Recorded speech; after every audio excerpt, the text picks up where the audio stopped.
అంటే ఫ్రీ మళ్ళీ మినిస్టర్ అన్న మల్లారెడ్డి అన్న ఫ్రీగా మంచిగా మాట్లాడుతాడు.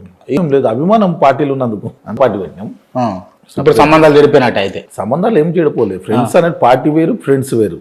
ఎప్పుడైనా కలిసి మాట్లాడచ్చు అందరితో. ఎందుకంటే 20 ఏళ్ళు ఉన్నాం పార్టీలా, జర్నీ చేసినాము.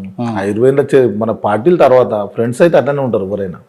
అంటే బీసీ నాయకులు అంతా ఇది ఎంత ఒక 64 కులాలు కలిసి నన్ను నిలబెట్టింది ఇది. బీసీ నాయకులు ఎస్టీ మైనార్టీ అన్ని క్యాస్టులు వస్తాయి ఇలా. ఏంటంటే ఒక పార్టీలు ఉంటే ఒక ఎమ్మెల్యే సీట్ ఇవ్వాలన్నా, ఒక కార్పొరేటర్ సీట్ ఇవ్వాలన్నా అన్ని పార్టీలు ఇవ్వలేరు. డబ్బులు చూస్తారు. ఈ రోజుల్లో ఒక ఎమ్మెల్యే సీట్ కావాలంటే 100 కోట్లు కావాలి. ఒక సీట్ ఇవ్వాలంటే, బీఫామ్ ఇవ్వాలంటే, కార్పొరేటర్ ఇవ్వాలంటే పైసా డబ్బుతోటి 3 పనులు. ఈరోజు మనం డబ్బు లేకుండా ఫ్రీ బీఫామ్ ఇస్తాను నేను. మన 10 సీట్లు ఎమ్మెల్యే సీట్లు ప్రకటించినాం. 10 మందికి ఎక్కడెక్కడ ప్రకటించాం, వాళ్ళు పని చేసుకుంటారు. ఇప్పుడు ఇంకా 100 ఉన్నాయి ప్రకటించేది, 109 ఉన్నాయి. 100% ఇస్తాను పోటీ చేస్తే. ఎవరికైనా కార్పొరేటర్ పోటీ చేయాలన్నా నిజాయితీ ఉండాలి. ప్రజల పబ్లిక్ వాళ్ళకు అభిమానం ఉండాలి. మెయిన్ ప్రజలలో ఉన్న మనిషికి కంపల్సరీ చూసి 100% ఇస్తాం. ఇక్కడ అనుకోలేము. సో కానీ 2 కండలతో వెళ్తాం. దగ్గర ఎలక్షన్ రాగా 2 కండలు ఈసారి పోటీ చేస్తాం, లేకపోతే నెక్స్ట్ అయినా పోటీ చేయాలనేసి అనుకుంటున్నాము. ఇంకా 1 ఇయర్ ఉంది కదా, ఇంట్లో మనం పుంజుకోవాలంటే కష్టము. అట్లా కాకుండా సపోర్ట్ అయితే చేస్తాం పార్టీకి. ఏ పార్టీ అనేది ప్రకటించలే నేను. నాకు ఇది పార్టీ పెట్టుడు ఇష్టం లేకుండే. ఈ 64 కులాలు అంత క్యాస్ట్ వచ్చి అంత నువ్వు ఉంటే బాగుంటది. ఎందుకు బీసీలకు అన్యాయం జరుగుతుంది. ఇప్పటివరకు ముఖ్యమంత్రి అన్ని కులాలు వస్తున్నాయి. అన్ని కులాలు అంటే ఇట్లా ఆయన పార్టీ పెట్టలేడు కదా. పార్టీ ఎమ్మెల్యేగా సీట్ ఇవ్వాలి, వాళ్ళకు ఒక పొజిషన్ తేవాలి. మనము ఏదో ఒకటి మాతో అయినంత పొజిషన్ తేవాలి. మన అందరికి మనం మెచ్చుకొని మనం నిలబెట్టిరు. అయినంత కష్టం మనకు సపోర్ట్ చేయాలి కంపల్సరీ. ఏ విధంగా చేస్తారన్న మీరు సపోర్ట్ అంటే? సపోర్ట్ అంటే ఎమ్మెల్యే పోటీ చేయాలి. వాళ్ళకి ఎవరు ఇయ్యరు. 100 కోట్లు 50 కోట్లు ఉండాలి జర పాపం. అట్లా ఉంటే పోటీ చేస్తారు. వెళ్ళి కోట్లు గెలిచాం, గెలిచే ఛాన్సెస్ ఉంటాయి. ఇప్పుడు లేకపోయినా రాబోయే తరాలకైనా ముఖ్యమంత్రి పీఠం అందుకుంటాం. ఇప్పుడు ఏం లేదు, మేము సపరేట్ ఇది క్యాస్ట్ ఫీలింగ్. ఇప్పుడు అంతా ఎస్టీ మొత్తం అన్ని మైనార్టీ అందరు కలిసి తీసుకొని పెట్టిన పార్టీ. ఇప్పుడు కులాల బేస్ మీద నిర్మితమైన పార్టీలు ఉంటాయి అన్న? అసలు కులాల బేస్ మీదే నడుస్తున్నాయి పార్టీలు మొత్తం. మాది ఉద్యమం పార్టీ, మాది అంతే కదా. ఇప్పుడు ఏముద్యమం? ఉద్యమం బీసీ ఎస్టీ మైనార్టీ నాయకులకు మేము ఇక్కడ కొట్లాడి ఉద్యమం చేస్తున్నాం. మేము పార్టీ గురించి అనుకుంటాం. మేము తర్వాత పొలిటికల్ గా తీసుకెళ్తాం పార్టీని ముందు. ప్రస్తుతానికి అయితే మాది ఉద్యమం పార్టీలు సేమ్ టీఆర్ఎస్ ఎట్లా పుట్టుకొచ్చిందో మేము అట్లనే కష్టపడడం అన్ని తెలుసు నాకు. ఇది అట్లనే కష్టపడుకుంటూ ముందుకు వెళ్తాం. అన్యాయం జరిగితే దాన్ని కొట్లాడము, తీసుకోవడము, ముందు మనోళ్ళు ఎమ్మెల్యే వెళ్ళడం, కార్పొరేటర్ వెళ్ళడము, ఇవన్నీ జరుగుతాయి ముందు. మనోళ్ళు ఒక స్థాయిలో వచ్చేటట్టు. ఎవరైతే డబ్బులు లేకుండా పోటీ చేయాలనుకుంటారు చాలా మంది, డబ్బులు ఉండేవి, ఎవరైనా భయపడుతున్నారు. కార్పొరేటర్ చేయాలంటే 50 లక్షలు కావాలి, ఎమ్మెల్యే పోటీ చేయాలంటే 100 కోట్లు కావాలి. అట్లా భయానికి ఎవరు ముందుకు వస్తలేరు. రాజకీయంగా స్వచ్ఛంగా వచ్చి పోటీ చేయాలి.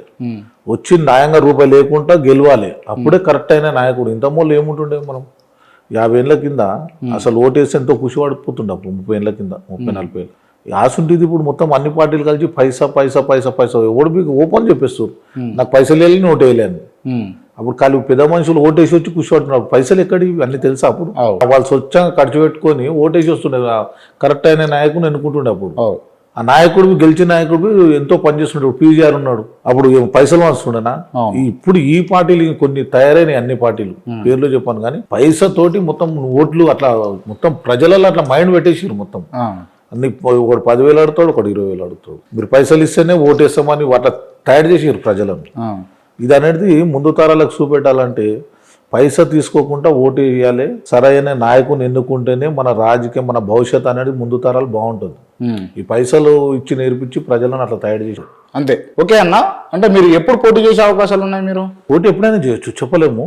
ప్రస్తుతానికైతే నేను రాజకీయంగా మురికి ఇప్పుడే చేసేయాలి, మనం పార్టీ పెట్టేసిన ఎమ్మెల్యే ఇప్పుడే పోటీ చేసేయాలని లేదు నాకు. మనం ప్రజల్లో మార్పు తెచ్చుకోవాలి. ఫస్ట్ పైసా తీసుకోకుండా ఓటు వేయాలమ్మా, ప్రతి ఇంటింటికి తిరిగి ఇవన్నీ మార్పులు. ఏదైనా ఒక్క మనిషితోటి సాధ్యమవుతుంది. ఏది చెయ్యాలన్నా, పోరాటం చేయాలన్నా, ఏది చేయాలన్నా ఒక్క మనిషితోటే సాధ్యమవుతుంది. అంటే ఏది కష్టపడితే దాని ఫలితం దొరుకుతుంది. మనం కష్టపడకపోతే ఇంట్లో కూర్చొని నాకు రావాలని రాదు. ప్రజలలో తిరిగి వాళ్ళకి మార్పు తేవాలి. ప్రజలలో తెలంగాణ ఉద్యమం ఎంత స్వచ్ఛంగా ఎప్పుడు మొత్తం ఇడికెళ్ళ అమీర్పేట మీ ఏరియాలో ఇడికెళ్ళ వరకు అన్ని షాపులకి ఇట్లా బంద్ చేసినాం. అప్పుడు రోడ్ల మీద కూర్చొని ధర్నాలు చేసినాం. బిగ్ బజార్ అంతా అప్పుడు ఎట్లా పెద్ద గొడవలైనాయి కదా. అప్పుడు ఇవన్నీ చేసినాం అంతా. రైలు రోకో, బస్సు రోకో ఏమి పిలిపిస్తే అప్పుడు చేసుకుంటూ పోయి తెలంగాణ తెచ్చుకున్నాం. ఎవరు అనుకురా తెలంగాణ వస్తే తెలంగాణ గవర్నమెంట్ ఫామ్ చేస్తారని అనుకురా? ఎవరన్నా కళలది అనుకు జనరల్ సెక్రటరీ చేసిన ఆయన తెలంగాణ 10 years. పద్మనాభ స్పీకర్ ఉంది కదా ఇప్పుడు, ఆయన ఇచ్చి 10 years చేసినాం. లేదు 10 years ప్రధాన కార్యదర్శి చేసినాము. తర్వాత ఇక నేను అంత పొలిటికల్ అంత ఓలే నేను అడగలేను ఏ పదవి కావాలని. ఒక ఎమ్మెల్యేలు ఆడతా, ఒక కార్పొరేటర్లు ఆడతాను, ఎప్పుడు అడగలేదు. వాళ్ళు అడగలేదా, మీరు ఇవ్వలేదా? లేదు నేను అడగలే, నేను టచ్ చేయలేదు దీనికి. మనం ఇది కావాలన్నా వీళ్ళు పోటీ చేస్తున్నానా అంటే ఇస్తారు.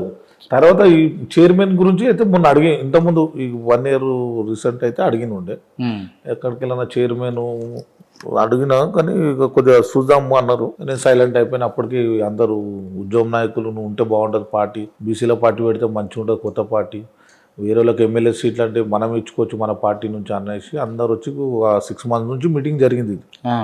జరిగి నన్ను పెట్టారు. పైసా మీద ఆశ లేదు నాకు, నేను వేరే బిజినెస్ రూపంలో కమాంచా కానీ ఈ పొలిటికల్ పైసా కమాంచి ప్రజలలో వీక్క తినాలని ఉండదు నాకు. నేను ఎక్కడైనా వెళ్ళి ఆడుకో నా పేరు పలానా మనిషి అంటే ఎట్లా ఉంటుందో చెప్తారు. నీకు ఒక్కరైనా చెప్తారు కదా చెడు చేస్తే, ఎవరైనా ఒకళ్ళు చెప్తారు అదే పలానా మనిషి మంచోడు కాదని. అట్లా తెలుసుకుంటే మీకు విలేకరులుగా మీకు తెలుసుకుంటే బాగుంటుంది.